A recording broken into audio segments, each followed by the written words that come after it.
This episode is brought to you by my very own children's book titled The Universe is Listening, Little One. It's a gorgeous, gentle introduction to manifestation and self-belief for kids.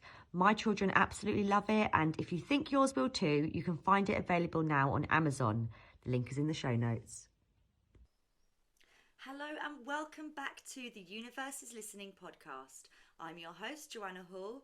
If you're new here, hello and welcome. And if you've been here since episode 1, thank you so much for sticking by me on this learning curve and putting up with my cringy first few episodes. I mean, they're probably only cringy for me, but thank you for joining me on my journey climbing Cringe Mountain and getting this done.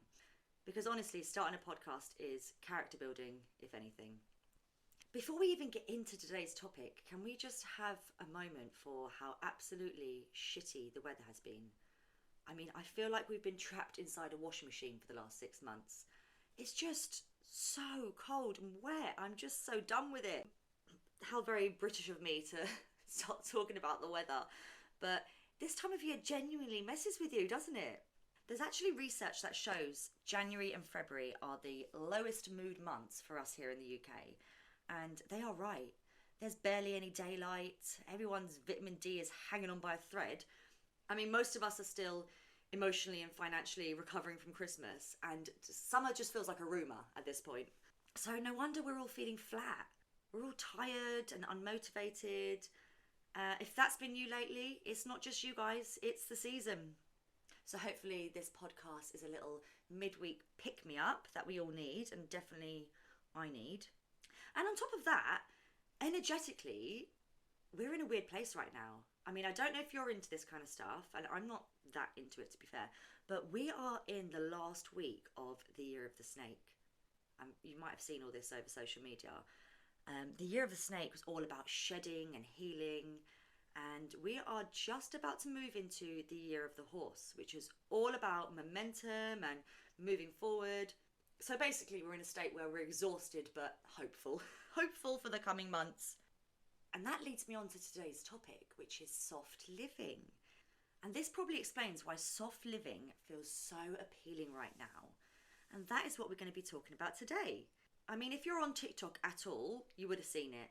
It's those videos, the girls waking up slowly, yawning, stretching in the sunlight, making their matcha, wearing linen pajamas and, never stepping on a piece of Lego. And I'm just watching them and I'm thinking, who's watching your kids while you're doing this? Is your MOT due? Have you got a job? Because my mornings certainly don't look like that. But underneath the aesthetic, there is something really powerful there. There's something to be said about soft living and how it ties in with manifestation. So this episode isn't about building a life that just looks good online. It's about building a life that actually feels good when the camera's off. So today we're talking about what soft living is and how it's being intentional and choosing calmness, especially at this time of year. So to sum it up, how can we be peaceful and powerful? So let's get into it. What is soft living? So for me, soft living is choosing peace where you can and choosing ease where you can. It's choosing not to drain yourself for no good reason. So I wouldn't say it's moving to Bali, quitting your job and lying in bed all day. It's just not overbooking yourself. It's not replying instantly to every message and feeling guilty for having a day off. We don't need to burn ourselves out to prove something. Especially as mums, the mental load is wild. There's always something to remember. We've got somewhere to be, something to pack, something to sign. There's always something to worry about. But soft living is saying, I'm allowed to make this easier. And do you know what sums this up perfectly? When people are always looking for triggers and getting triggered by everything, everyone's getting triggered by everything these days. Soft living is looking for glimmers. Glimmers instead of triggers. So instead of us constantly noticing what's annoying us and stressing us out, we need to start noticing the good things. A nice coffee, a quiet drive, the kids laughing, a night out with friends. Those are our glimmers. That's our soft living. And when we start collecting them, our whole energy shifts. So before we talk about how we can live softly, we've got to break down this culture of rough living, basically. This hustle culture, it's literally a scam. We've always been taught that if you're tired, you're doing something right, you're working hard. And if you're resting or having a day off, you're lazy. Someone says, oh, what'd you do this weekend? You say, oh, nothing, I just had a pajama day. If you're anything like me, you do feel like there's just a tiny bit of judgment there. When you look online and you see friends or people out and about 24/7 doing activity after activity with kids, and you're thinking, oh God, we just really need a day at home. There's nothing wrong with that. There is absolutely nothing wrong with that. We need to start embracing soft living for us, and not only for us, for our children. Like, they need a day off. They might not know it, but they do sometimes need a day off. So I just think all this hustle culture is just honestly a load of rubbish. I feel like we've been conditioned to thinking that being busy equals us being really important, and if you're juggling 10 things, you're winning. And I've lived in a hustle mode for years. So, side hustles that just never amounted to anything, new ideas and projects all the time, work, kids, there's just always been something. Something so funny. Every year when you get that Spotify Wrapped, I don't know if any of you saw or used ChatGPT, but they did a version of that this year where you got your sort of summary of your year with ChatGPT. And this year, my ChatGPT Wrapped actually showed me how many side hustles that I've had, like the ideas. And when I saw it, I was like, that's actually ridiculous. It's like I had a new idea every 5 minutes, like the podcast being one of them, but a podcast, a book, a business, a course. And I've just stopped doing that now. I'm just focusing on one thing because it's actually exhausting. We've got enough work going on, like real work, our jobs and everything like that. And this idea we see online, like people are, oh, they're making money while they sleep, they're doing this, they're doing that. And you do get caught up in it and you think, well, I could do that. And you can do that. I'm not saying you can't. But I think if we start with soft living, we make room for those things.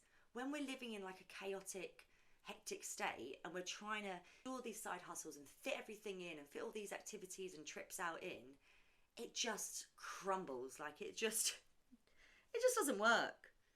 When I think about this hustle culture, I think that we just get sucked into this mindset of never having enough. So like never enough success or progress or money, and it just keeps you chasing. But soft living lets you build. There's a quote that I love, you don't have to be exhausted to be successful. And that's what I want to live by. Like, someone needs to get that printed on a mug, because you don't have to be exhausted to be successful. It's so true. So how does manifestation tie in with soft living? For me, I think manifestation works best when you feel safe, when your nervous system feels safe. And when you're stressed all the time, your body thinks you're in danger. So you're panicking, you're in a rush, and you overthink a lot. And it's just going to lead to self-sabotage. When we're calm, our bodies relax, and it gives us space to notice opportunities and trust ourselves and get a bit of clarity. And that's when things start to flow. Hopefully for us, that's when we see opportunities popping up and ideas come easily and everything just falls into place. And it's not because we manifested perfectly, it's because we're not stressed out of our mind. And we become attractive to the universe. We become attractive to abundance. Like, that's manifestation. Soft living is portrayed in social media really unrealistically. Like, don't get me wrong, it's so appealing and I love watching those videos. And I want to be like that. I want to be stirring my matcha at 12 o'clock in the afternoon on a Tuesday. But I think we shouldn't let that unrealistic image fool us into thinking that we're failing because we're not achieving that. Because what those posts don't show you are the load of laundry they've got to do, the bills they've got to pay, them cleaning their house, their car breaking down. And the weather is always lovely in those videos, isn't it? Or if it is raining, they're cozied up in bed with a book, which is so lovely, and that's everyone's idea of a perfect day. But realistically, we're out in the rain, we've got our wellies on, we're soaking wet, we can't wait to get home to the warm. And it can feel like, where is this soft life that we're being promised online that we should aspire to? I love talking about manifestation, and I love this podcast. And not to toot my own horn, but what I love about my view on manifestation is that it's realistic. I'm not going to tell you to wake up at 5 in the morning and journal for 3 hours. I just think manifestation has to fit into our own life, around our kids and our messy house, our tired days. And when I think about soft living from a manifestation perspective, I just think it goes so perfectly well together. It's butter on the bread. We need to understand that burnout isn't impressive. We're not going to get a medal for running ourselves into the ground, exhausted, trying to juggle everything, on top of trying to manifest a magic life. I want us to build a life that we don't need a holiday from. When I think about it, some of the best things in my life have always happened when, I've stopped panicking. When you say like, oh, whatever happens, happens, like it is what it is.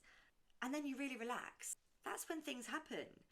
And it's annoying because I'm a massive control freak, so I really do need to work on that. And I always actively work on trying not to be a control freak because it's just in my nature. But it's so true. It is what it is, guys. So let's talk about how we can practice soft living and soft manifesting. Let's make it practical. I think for me, one of the number one things is to stop over-explaining myself. Like, we don't need a PowerPoint presentation to justify our boundaries or our decisions. I was literally talking with one of my sisters yesterday about it. I was sending someone an email and I kept rewriting it because I felt like I was letting them down. And then I thought, I don't owe anyone anything. These are the facts. It's not happening. Blah, blah, blah. I was writing something along the lines of, oh, sorry, I can't do this, but, I'll try and fit this in. I'll try and fit that in. And I thought, I don't want to make promises I can't keep. I can't make this event, and that's that. And it just feels so empowering to just let go and be comfortable in your own skin. Another thing I think we need to do is soften our goals. So instead of saying, I must do this, and feeling like you failed if you haven't achieved it, or saying, I need 10k by March, we should just soften our manifestations and say, I'm open to this happening easily. I'm open to abundance. Just coming at it from a different perspective changes our vibration and changes our energy, and that's what the universe is going to listen to, really, isn't it? And the big one, romanticizing our life. We see this all over TikTok, but there is something to it. There's nothing wrong with romanticizing our lives. It's lovely. Who doesn't want to romanticize their life, for crying out loud? A clean set of sheets, a hot shower, or walking your dog, just enjoying a hot cup of tea, or treating yourself to a takeaway coffee. That is the real soft life. And when we're living softly, when we're trying to live this soft life, we're living with gratitude. You know what they say, guys, an attitude of gratitude brings the abundance, right? So being grateful all day, you can't help but live softly. You can't help but say your pleases and thank yous and appreciate other people and take time to rest. Another practical thing is just to protect one small pocket of peace every day for ourselves.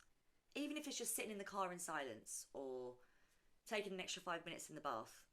What I do in the evenings, because dinner's always so rushed, unless we're making a big meal that, we can all share with the kids and the adults, I'll feed the kids first and then they're done and dusted, and then we'll have our dinner later, and at least we can sit down and enjoy our meal nice and hot. And that's romanticising your life. Having a nice dinner every night of the week, undisturbed, uninterrupted.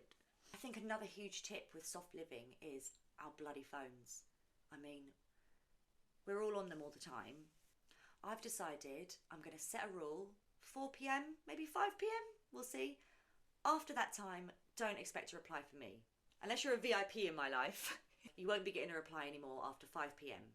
Because I want to protect my peace. I want to have a chilled evening and reset for the next day. So you could think about in your life where you could set some boundaries, like boundaries with yourself and others. I'm for sure the type of person to stay late at work, especially working in the hospitals. If my shift ended at 8 o'clock, I'd be there at 9 o'clock sometimes. And not because anyone made me or I wasn't good at timekeeping, my stuff was done. Especially if it had been like an extra hectic day, even though I've done my job, I'll go the extra mile to make sure that the person coming into work doesn't have a shitty start to their shift, And yes, that's a really nice thing to do, and now and again it's fine, especially if you're close with your colleagues and things like that. But really, I'm going home extra tired, extra late, extra hungry, and I'm not protecting my own energy. I'm just handing it out there to everyone else. So I think being super mindful of where our energy goes is helpful. Stop worrying about what other people are doing. Let them, as Mel Robbins says. If you haven't heard of Mel Robbins, have you been under a rock? The Let Them theory is a fantastic book you should read. And it's basically just saying how we can't control anyone else or anything around us. We can only control ourselves. And if something or someone's bothering you, let them. You're not a tree. You can get up and move away. I've got a great hack for you. My sister Gemma told me this morning. Has anyone seen that trend on TikTok where where people are like becoming Chinese. I mean, if you haven't seen it, it sounds silly, but basically people are taking on Chinese habits. So, and one of them is having like a hot drink in the morning, like the first thing you have, you know, cleanse yourself with a hot drink. And me and Gemma were talking about soft living and like how can we incorporate that into our busy lives. And she said that what she started doing is she's doing the hot tea thing in the morning, the Chinese trend. She spent yesterday cutting up loads of lemons and freezing the lemon slices to save her time in the morning. So she can boil the kettle and chuck in a slice of lemon. Good to go, done. It just saves 5 minutes probably, but I thought that was a good hack. You know, we can hack our own lives and think about things. You know, laying out our pyjamas in the morning, making sure the bed's made. I mean, I've got to say, I'm very good with that. I don't leave the house if the bed's messy. There's nothing better than getting into a freshly made bed. And I would literally go upstairs and make my bed, even if it meant I was going to be a couple of minutes late for where I was going. But that's how important it is to me and to my peace to come home to a freshly made bed. So those little things you can do can help you live softly and protect your peace, protect your space, romanticize your life. God, whenever I'm recording these podcasts, I always think of things that I want to say and it's just making it so long. But I'll tell you about a funny little hack that me and my sisters did. I can't even remember where we saw it actually, so I can't even give credit really for where I've heard it. But basically it's called being your own, what's the word? Oh, personal assistant. So basically the idea with being your own personal assistant is like, say the annoying things you don't want to do, like putting on a wash, hanging up the washing, making the bed in the morning, you know, laying clothes out for the next day, preparing your lunch for the next day, making things easier, or meal prepping, whatever it is. If you pretend to be your own personal assistant just for 15 minutes a day, so say in the evening, right, you've done your day, blah, blah, blah, and you say, right, what does Joanna want tomorrow? Okay, I want my lunch done, I want this done, I might want some lemons chopped up for me, you know, things like that, and just run around for 15 minutes, quickly freshen up the kitchen before you go to bed. You know, think to yourself, if you had a personal assistant for 15 minutes a day, what would you ask them to do? So if I'd had one, I'd say, I want all the beds made, I want the kids' lunches prepped for tomorrow, I'd like my clothes laid out, that would be handy. And then just say to yourself, okay, yes ma'am, and just put a timer on the Alexa, 15-minute timer, and run around and do those personal errands for yourself. That is romanticising your life. It feels like someone else is doing it for you. Just clock out for 15 minutes, get that shit done, and then the you, living your soft life and romanticising your life, has that stuff done for you. Again, completely crazy, completely nuts, but it's a tip that works for me. I don't want to preach and pretend that I do this stuff every day. I don't. Which, like I've said, is why I love this podcast. It's keeping me on track. It's reminding me of things that I used to do and things I want to incorporate into my life. You know, holding myself accountable. So guys, when it comes to soft living and manifesting, let's remember that peaceful is powerful. Our manifestations are going to come to us so much quicker when we're in a peaceful, slow, soft state. You know, when we're happy and content. So take a look at your diary for the next couple of months. Have you overbooked yourself? Are you going to be run ragged? Cancel some things and don't explain yourself. You haven't got to. You know, say if someone says, oh, do you want to meet up on Saturday? And you think, oh, I haven't got any plans. I can't really say no. Like, what am I going to say? What's my excuse that I can't meet up? Having plans with your family, relaxing at home in your pyjamas is very important, okay? Let's remember that. We haven't got to feel guilty all the time. Sorry, I've got plans. What are your plans? People say, oh, you're going to be able to stay at home all day. You're not going to go out. No, they are my very important plans. Thank you very much. And I can't wait. So it's okay for us to let go of that guilt and free up some of our time and do some things that we want to do. Take care of ourselves. And especially as mums, sorry to bang on about the mums, but a happy mum equals happy kids. It's true. You know, no one wants their mum running around rushed off their feet. It's just not a nice frequency to be in, is it? It's not a nice vibe in the house. And yes, we're all guilty of it. My mornings, like I said, don't look like me sitting in my linen pyjamas stirring matcha. They are me running around shouting everyone get your shoes on. But as soon as I get in the car, I literally clock on how I've been. I say, oh, sorry guys, I was a bit rushing you this morning. Are you okay? You know, and I try and slow down and let us take a breather, you know, on the way to school. Not every morning, don't feel sorry for my kids, they're fine. But It's normal, but we can let go of the guilt. And just us taking those steps to notice and try and live softly, live by what we say, makes us completely worthy. So if you could take one thing from today's podcast, let it be this. You don't attract more by stressing harder, you attract more by feeling safer in your life. So this week, choose some glimmers over triggers. Notice what's good, protect your peace, and say no when you need to. Like, let us rest without guilt. Like I said, we're not going to get handed a medal for being rushed off our feet, trying to side hustle our way through life. Let's see what changes. Because I don't think the universe responds to panic. I think it responds to calm and trust. Yeah. As always, guys, I want to leave you with a quote. And here's a perfect soft living quote from the book The Power of Now by Eckhart Tolle. I don't even know if I'm saying his name right, but I've read the book and it's a great book. And it is, realize deeply that the present moment is all you ever have. That's so nice. Stop rushing, stop stressing about what's next. Peace is now, not when things calm down. Oh, I've got another quote and I can't remember who said it. Oh, okay. It's from a guy named Alan Watts. I mean, he's probably dead. Sorry, I don't know who he is. But he is actually popping up all over like the manifesting scene on TikTok and all that stuff. And he says, muddy water is best cleared by leaving it alone. So true. And it just means, when we're overthinking, panicking, trying to cram too much in and control everything, it just makes things messier. It makes our water muddier.